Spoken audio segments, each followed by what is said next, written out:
Katanya cuma 2 minggu, tapi kenapa rasanya kayak 2 tahun? Ternyata LDR itu nggak harus bertahun-tahun untuk bikin rindu. Aku baru ditinggal suami dinas keluar kota selama 2 minggu aja, tapi rasanya lama banget. Biasanya setiap hari ada orang yang bisa diajak makan, diajak cerita, atau sekedar duduk bareng tanpa harus ngomong apa-apa. Tapi selama 2 minggu itu, rumah terasa sedikit lebih sepi. Mau cerita sesuatu, cuma bisa lewat chat. Mau makan bareng, cuma bisa video call. Mau ketemu, ya harus sabar nunggu kepulangannya. Awalnya aku pikir, 2 minggu doang, sebentar. Cuman ternyata setelah dijalani 2 minggu itu panjang juga ya.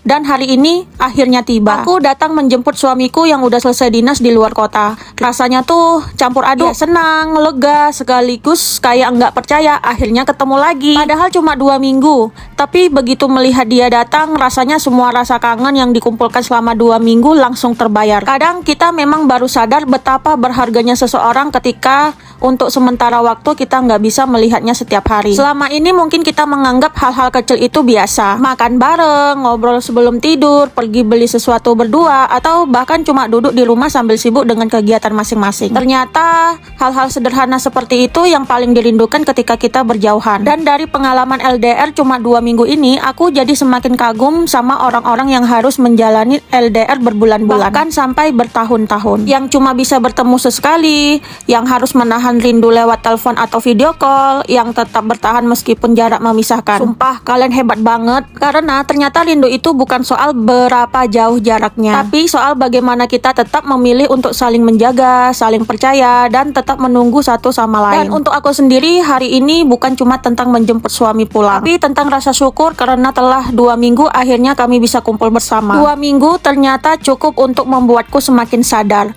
bahwa sesederhana apapun kebersamaan itu, kalau bersama orang yang kita sayang, tetap jadi sesuatu yang paling berharga. Dan sekarang LDR-nya selesai, saatnya kembali ke rutinitas, makan berdua, jalan berdua, dan berantem kecil-kecilan lagi. Karena ternyata kangen itu romantis, tapi punya suami di rumah jauh lebih menyenangkan.